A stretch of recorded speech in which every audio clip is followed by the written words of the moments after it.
LeaderCast. Hi, and welcome to Deep Leadership. I'm your host, John Rennie. Well, I hope all is well with you today. It is another crisp fall Saturday morning here in North Carolina, and this episode is brought to you by our new sponsor, Jeremy Clevenger Fitness, who we featured on episode 145. If you haven't heard that episode yet, I encourage you to go back and take a listen, especially if you're struggling to get and stay in shape as a busy leader. I hope you're having a great day today. I have a quick question for you. Do you listen to these episodes on audio, or have you tried watching them on video? Well, if you haven't tried to watch these interviews on video, I encourage you to give it a try. We have a growing following now on YouTube, so head on over there and check it out. And don't forget to subscribe so you don't miss an episode. I have another great show lined up for you today, but before we get started, I just wanted to remind you to take a look at the leadership books on my website. I've written 3 leadership books, and I recommend you start with I Have the Watch first. It's filled with 22 short stories that will help you become a leader worth following. It's a quick read, and most people finish it in less than 3 hours.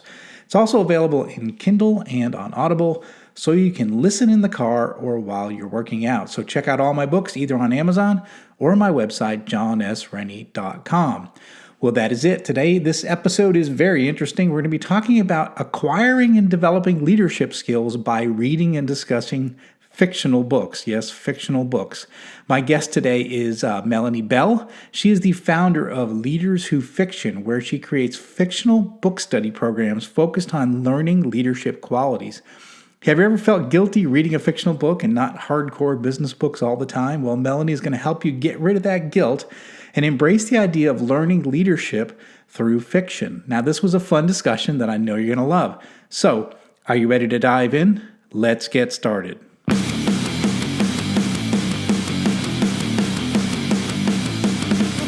Welcome to Deep Leadership.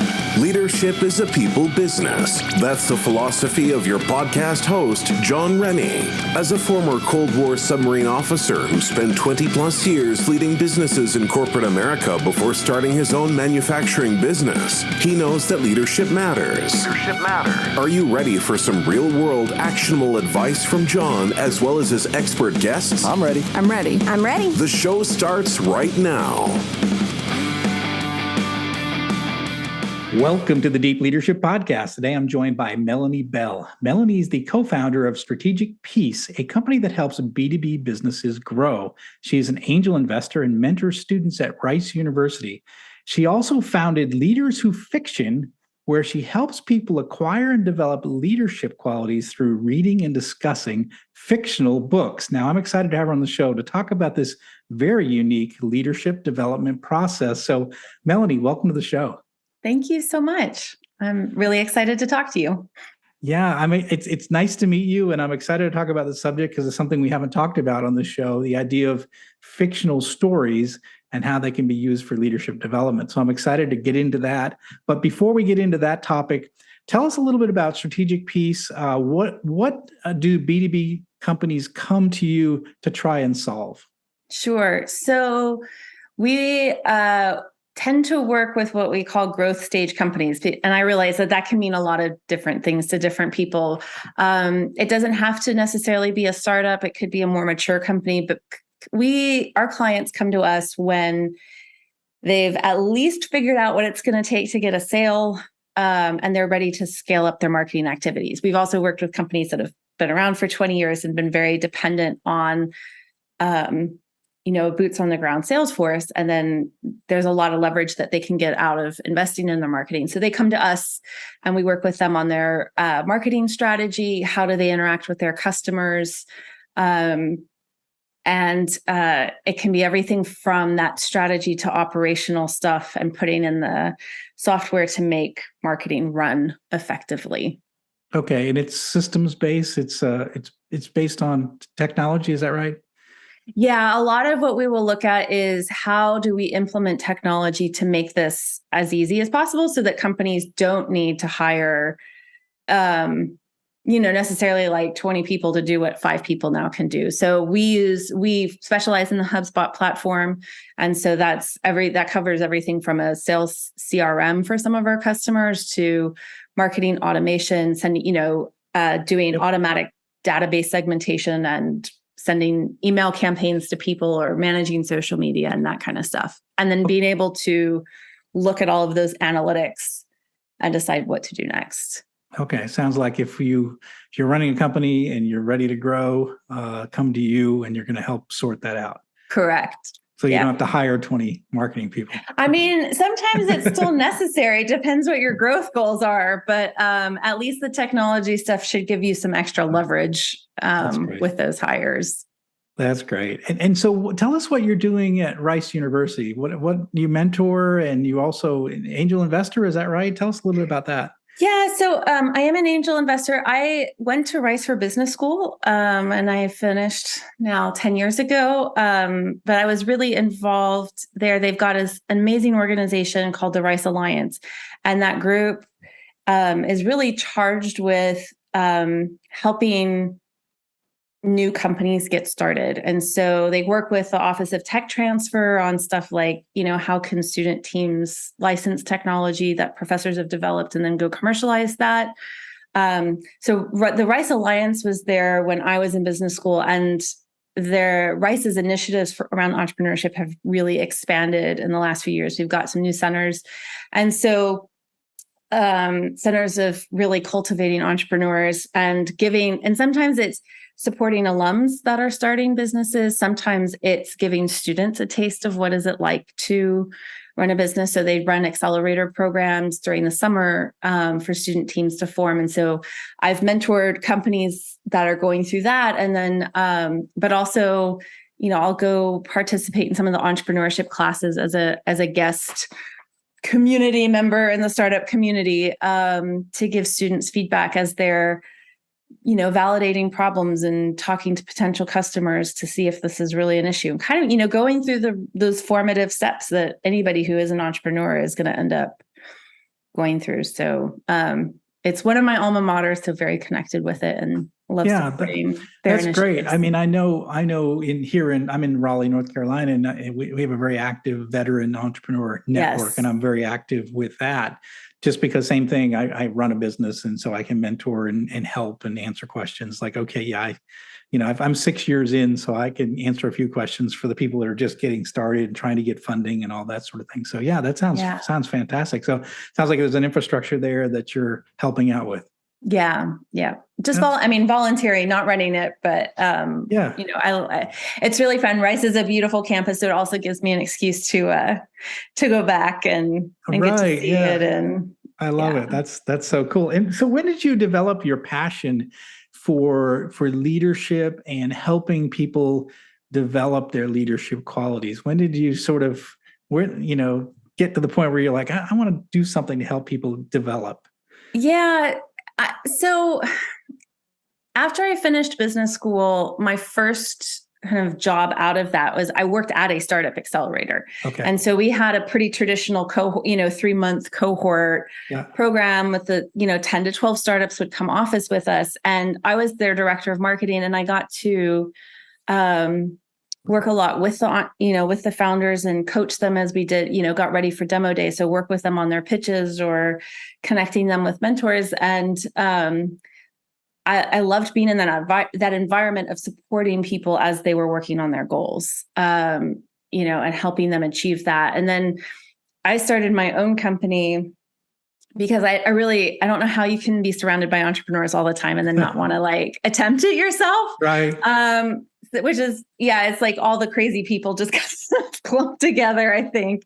Yeah. And so I've been doing that for 8 years. And I think actually almost all of our clients, our main points of contact would be director, VP, C-level. And so we tend to work with leaders at organizations. And I think just as I've worked with different companies and different projects, I've seen good examples and bad examples. And I kind of joke, even though I'm a marketing consultant in a lot of ways, you end up being a bit of a general coach to these executive teams as well. And so I think that's where it started to dovetail in. And so that was kind of my interest in helping other people. And I had kind of before business school, I became a manager of a department with 10-ish people after I had worked for 1 year.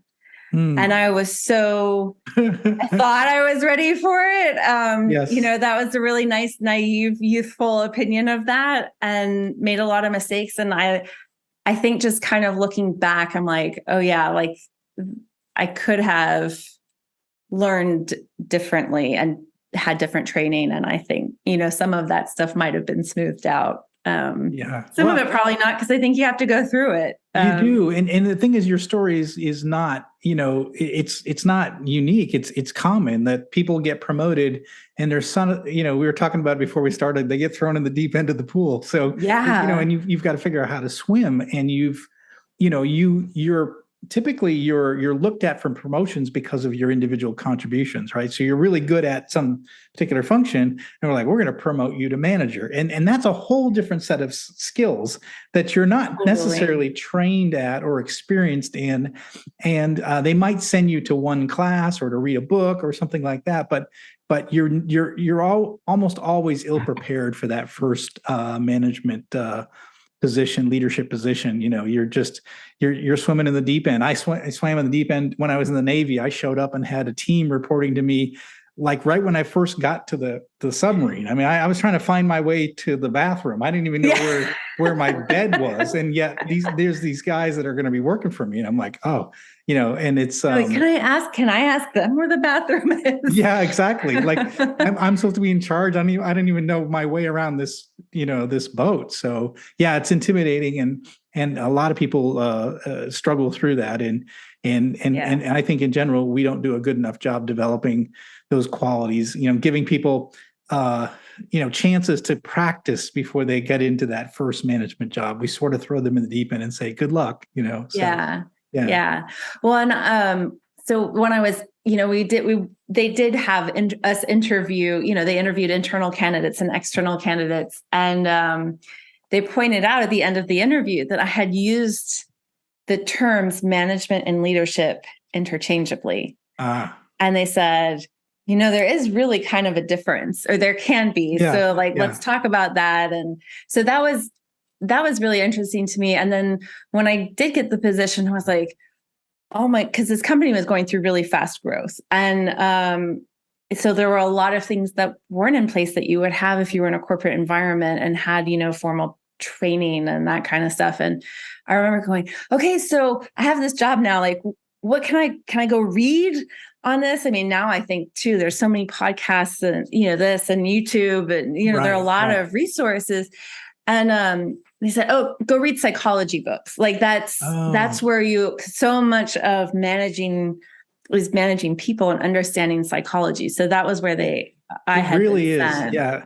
On this podcast, we tend to, when we run into people who are sort of experts and have done research, it's almost always psychologists that are somehow got into the leadership space through their research and the thing that they've done. It's because you're leading people, and it's the psychology of people, the sociology of people, how they react in groups, how they react individually. It's a people business, and I say that in my books. Leadership is a people business. So yeah, it's not surprising that they told you to read psychology books, because it's a lot of psychology. Absolutely. Yeah, really Definitely. Interesting.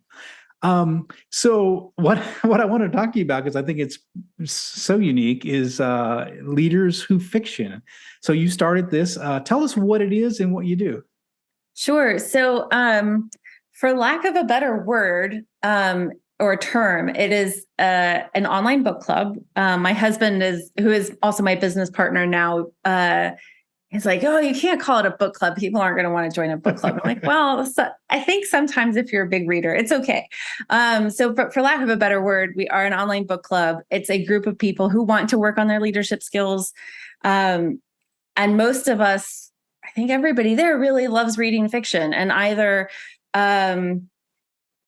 has struggled to find the time to read and that excuse. And so we provide that accountability, but then it's a nice kind of networking exercise community that you get too. So it can be really good if you're introverted or something like that. And you're like, I want to build a network, but I need something to talk to someone about. I'm not, it's hard to just go up and shake hands, but so we meet once a month online and talk about a book that like we all read the same book and then talk about it. So what's the process like? You pick a book, you go through it, and so when you have your monthly meeting, is it on a chapter or a section of the book, or is it everyone reads the whole book and then you have regular meetings on it, or how does that work as far as the process? Sure. So we read the whole book. Okay. Although we have had people come on and they're like, I haven't had a chance to read the book, but I want to listen to the discussion. So Okay.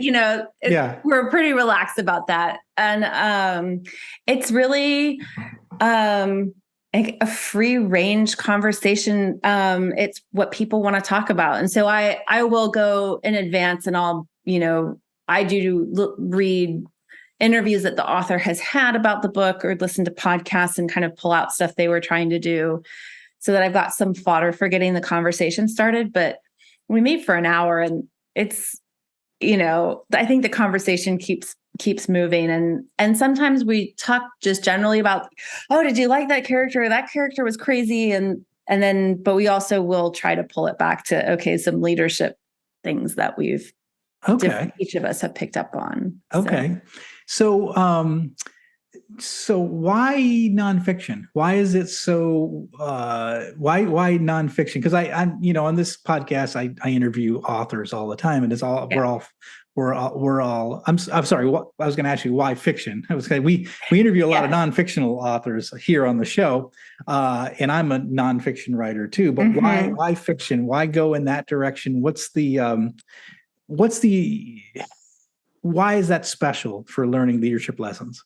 Sure. And I don't want to sound like I'm knocking nonfiction because I think there are a lot of amazing books out there so one thing I had noticed just generally was that people felt like if they were going to read, they needed to have it be something productive. It was like, if I'm going to read, I want it to be something that's going to help me at my job and help me with these skills. And so I just kind of wanted to push back on the assumption that always had to be a nonfiction book. Right. The other thing that I found is, at least with some business books, that you end up, the authors will try to get to the essence of an issue. And so when they're talking about a situation, it can be more obvious. Okay, so what would you do in that situation? Or what's the right move here or the wrong move here? Whereas a fiction writer, if they're a good writer, what they're trying to do is, I'm not trying to necessarily communicate a message, but I'm going to explore these situations from different angles. And they almost try to emphasize that complexity. And so I think for me, that's a big difference between nonfiction and fiction. It's the fiction ends up being, it's not everything is black and white and cut and dry. It's like you do get these lots of facets of people, and you have like these terrible characters that are really unlikable, and then you end up feeling sympathetic for them because you get to understand them better. And so I think, to me, that's one of the key differences between the nonfiction and I think you're right. I think you're spot on. I think, and I'm a writer myself, and I steer people towards solutions, right? I tell stories. I tell a lot of stories in my book, but I'm like, oh, and this is what happened, and this is how you can do it in your life. Yeah. So like I give you the bottom line. In fact, even I summarize in some of my chapters. Here are the lessons from these stories Definitely that you can apply in your own life. So we distill it down to some simple points that the people can take away. But in fiction, you just have your thoughts on what just happened, and I think on fiction, you tend to think about it more. Like there wasn't a clean black and white answer at the end. Like you said, you have characters that you hate, but then they do something that they do something redeeming at the end, or they do, and you're like, well, and then you think about that, and it just rolls through your head, and and the authors don't give you a solution. They just said and I think what's accurate about that is that's the way people are. People are complex. They're not a simple black and white. Everybody's going to act a certain way towards, change, or to new systems, or new boss. Everyone's going to react to things differently. And in these fictional books, you get that complexity that you don't see in a fiction book. Yeah, that makes a lot of sense. Yeah, and I think too, sometimes, God, we're faced with, I have to make this decision and neither option is good. Yeah. And thinking, I think, critically through that and the implications of that, I think that you get that, it kind of is like this way to practice those exercises if you're doing, if you're reflecting as well as reading. And like I said, I think that there's room for both. This is not nonfiction. I just want to make sure that fiction has a seat at that table, it can be a good tool. We'll be right back after a quick word from our sponsors. Leadership skills are like any other skills. You need to practice them to get better at them. Best-selling leadership author John S. Rennie knows this. That's why he's written a new book called You Have the Watch. It's a guided journal for leaders designed to take you through an entire year of leadership training. By the end of the year, you will master 50 of the most important leadership skills. If you want to have a greater impact on the results and people in your organization, go to youhavethewatch.com and pick up your copy today. This podcast is brought to you by Jeremy Clevenger Fitness. As a high-performing leader, you know that leadership isn't about telling people what to do, it's about leading by example. And for most people, the one area they are lacking when it comes to leading by example is their health and fitness. By improving your health and fitness, every other area of your life improves. But how do you get and stay fit as a busy leader? Well, you do what you've always done. You hire the best person for the job. Now, don't struggle on your own. Put Jeremy Clevenger on your team. Jeremy will work with you to help take your physique, mindset, nutritional habits, and more to the next level with his step-by-step, all-inclusive coaching program. Now, I've worked with Jeremy for the past year, and I'm in the best shape of my life. So if you want to step up your game, reach out to Jeremy at jeremyclevengerfitness.com to find out more and get your initial consultation scheduled with him today. This episode is brought to you by the Fraternity of Excellence. The Fraternity of Excellence is an online and real-world community for men who are looking to improve in all areas of their lives. The men of FOE are working together to become better husbands, fathers, and leaders at work and in their communities. They live by a simple philosophy: as iron sharpens iron, so one man sharpens another. Now, I've been a member for more than 3 years, and for me, I finally found a brotherhood of men that I was missing from my time in the military. Now, I love being around guys who are dedicated to becoming a better version of themselves. So if you're interested in becoming a man of excellence as well, go to fraternityofexcellence.com, or you can reach out directly to me to learn more. So what are some examples or an example of a book that you would read that's a fictional book that you would read? So we haven't read this as the group, but this was the kind of as like I look back with hindsight, or like what are the little steps and pieces how I got all of this put together. So after I finished business school and I was working at this accelerator, a friend of mine had recommended a book called Ender's Game, which is a fairly popular sci-fi book, but I think from the 70s or 80s, something, like it's not a recent book. And I don't read a lot of science fiction, but I do enjoy it every once in a while. And I read this book in like one day. I absolutely loved it. And I just remember like sitting on my couch reading this and being like, this would have been the best book I could have read at business school. Like this was better than the stuff, we read stuff about GE CEOs and case studies and this kind of stuff. And I'm like, this would have been so good to illustrate some of these leadership concepts. And so that is a book I generally would recommend to people who are kind of interested in testing this concept out. We've read so one of the books, somebody who's in Leaders Who Fiction had recommended. It's a book. It was actually written for an 11-year-old, for the writer's son. And it was by Salman Rushdie, and it's Haroon and the Sea of Stories. And I had never read this book. And it's a short, fast read. But that one was really interesting because the characters got some leadership challenges that they take on. And then there's stuff about kind of these two, it's two armies and then different leadership styles within the armies and these civilizations. And so I think the stuff is there if you want to read it through a leadership lens. So those are just a couple that come to mind.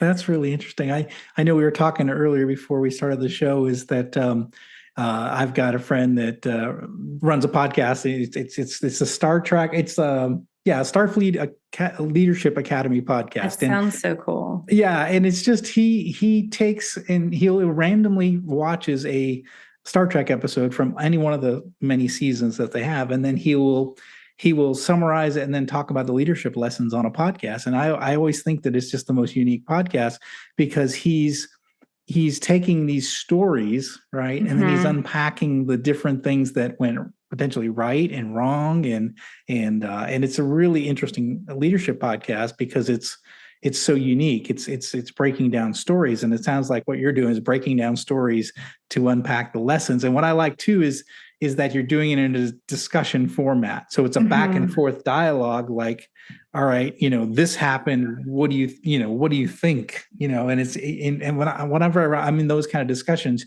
you always get insight that you wouldn't have thought of yourself. So you think of it this way, but someone else might have seen it completely different. And I think getting that other viewpoint kind of adds, it makes gives you a better view of the situation. Yeah, exactly. And I think, I was talking to somebody else, they had a while ago worked on stuff about leadership lessons in movies and how that can dovetail. And so I thought that was really cool. And I was doing some reading around this and I came across an article, and I am not a neuroscientist, so I cannot back this up if this is true or not true. But something that I read was when we read, our brains switch into simulation mode. Yes.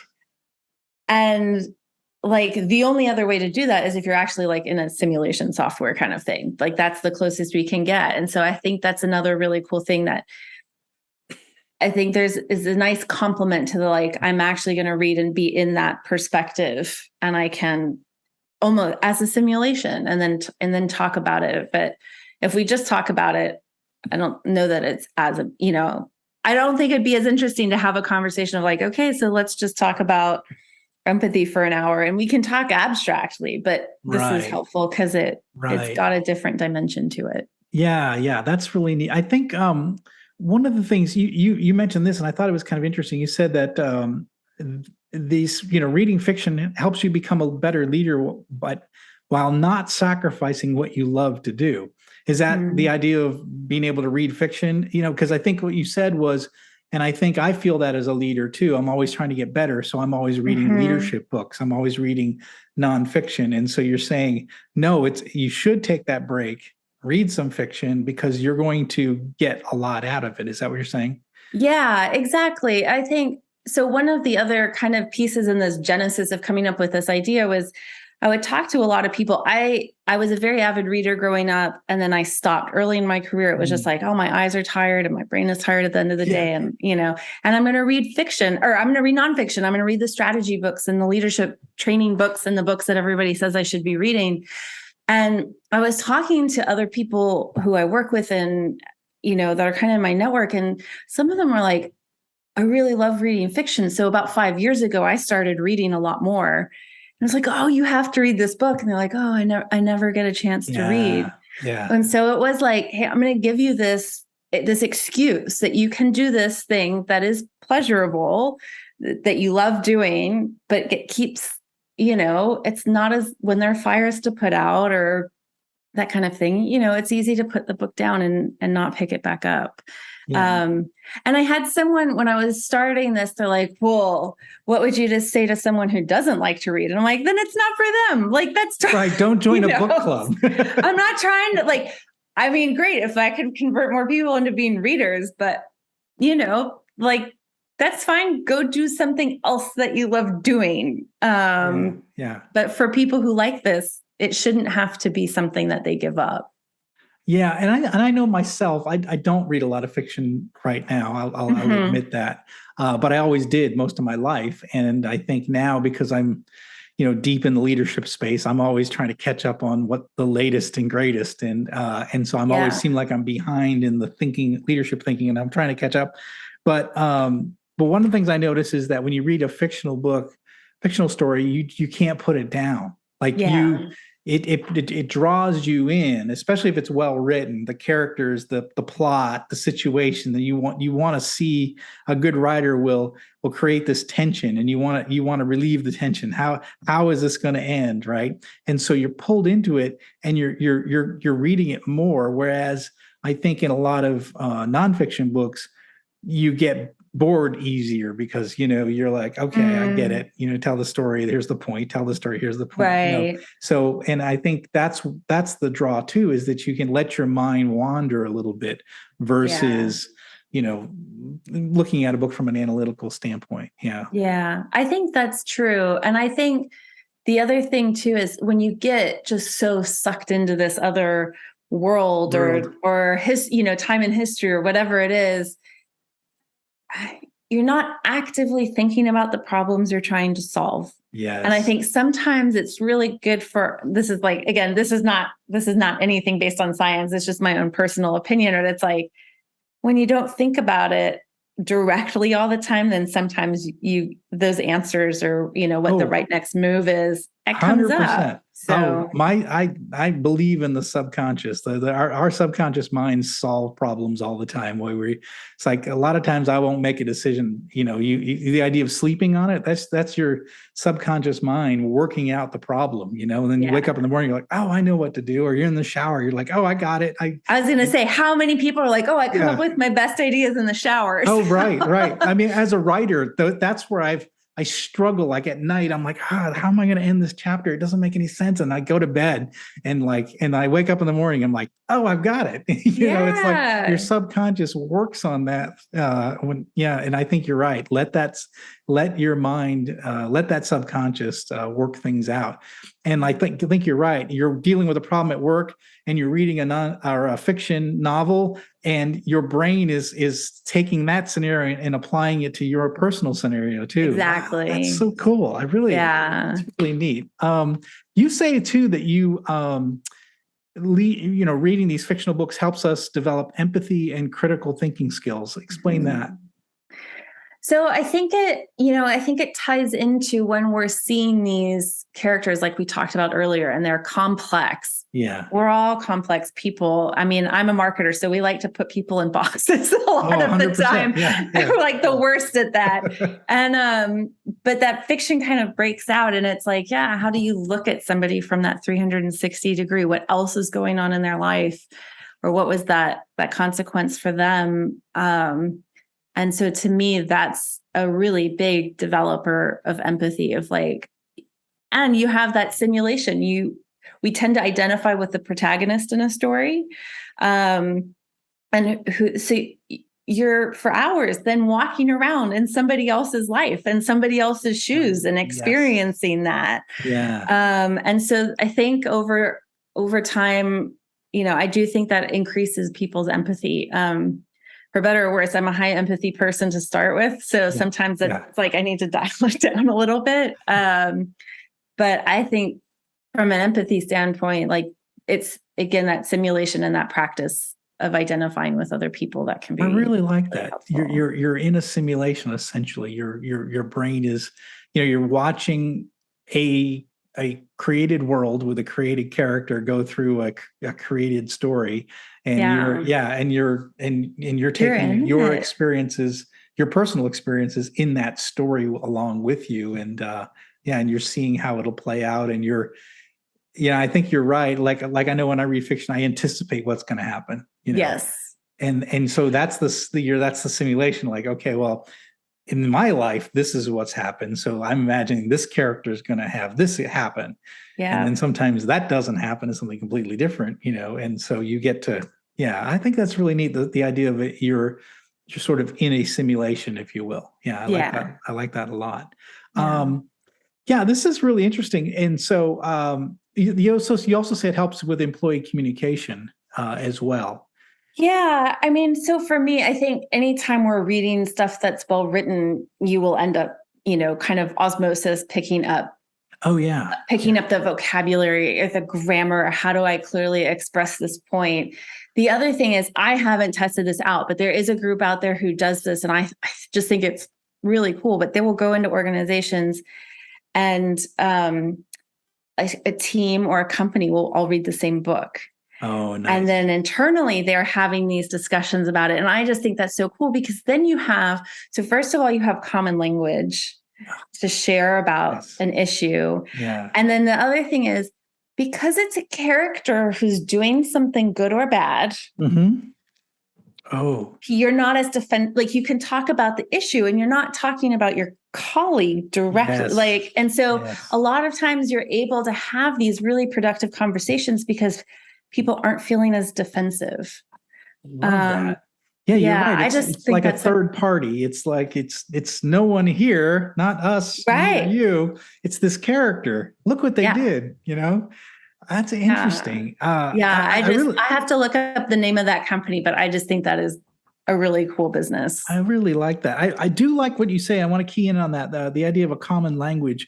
One of the things that I noticed in my experience in the military was we on a submarine had a common experience because we were locked in a metal tube for 3 months at a time. So we shared a common view of our world because we were so close and we saw things exactly the same. When I came into corporate, I noticed everyone didn't have common experiences. So the people in the office had air-conditioned offices. They had free coffee. Everyone was happy. And then, you go down the shop floor and it was hot, it was dirty, and you had to buy coffee out of a vending machine. So your life experience was different.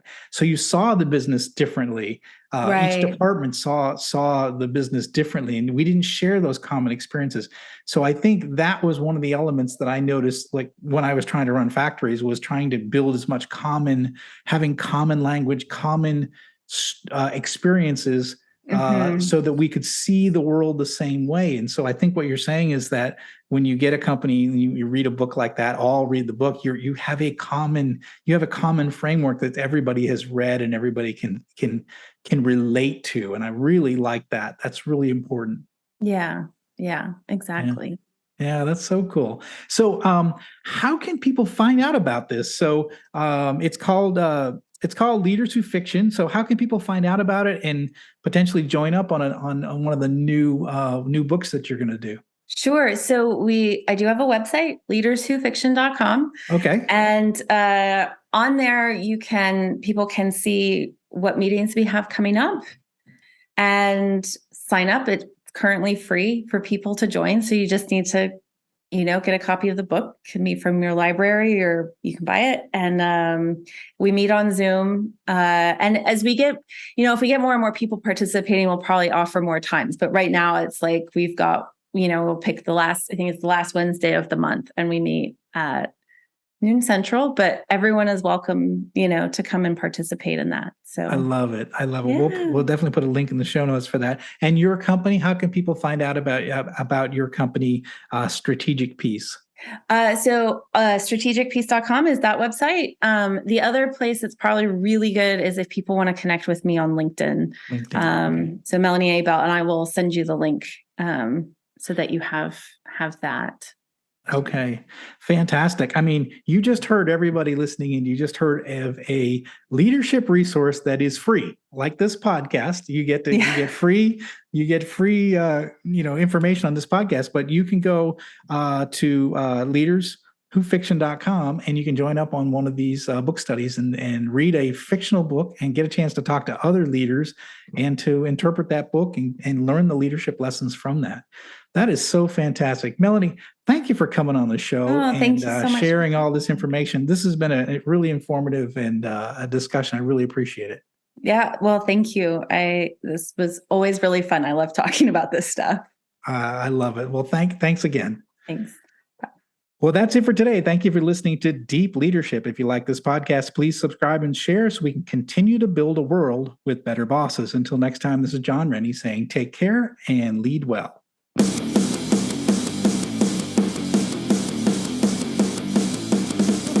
Thank you for listening to Deep Leadership. Thank you. Thank you. Thank you, thank you, thank you for all you do. We hope you enjoyed today's episode. For more information and updates, please visit our website at www.deepleadershippodcast.com or johnsrennie.com. Until next time, take care.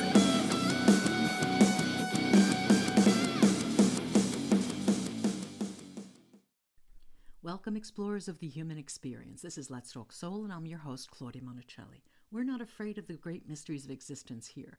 Soul versus consciousness, we're on it. Spirituality versus science, we've got that covered too. Join us in navigating these profound topics with wisdom, curiosity, and a dash of audacity. Whether you're a spiritual veteran or just starting your journey, Let's Talk Soul is your passport to the unknown. Let's Talk Soul, diving into the depths of the human spirit. Subscribe now wherever you get your podcasts. Miles, are you ready to record our promo for Season 2 of the Wanna Bet podcast? David, have you ever seen a grown man naked? Miles, we're not here to quote lines from Airplane. We're here to tell people that Season 2 starts August 18th. But I like Airplane. I know you do, but Wanna Bet is a sports betting podcast. Each week we bet $1,000 on the NFL teams and games that we love. Well, that sounds like fun. It is fun. And last year you picked over 60% of your games correctly. How'd you do? We're not talking about that. We are telling people that they can find us every Friday. So no more movie quotes. Roger. Electricast.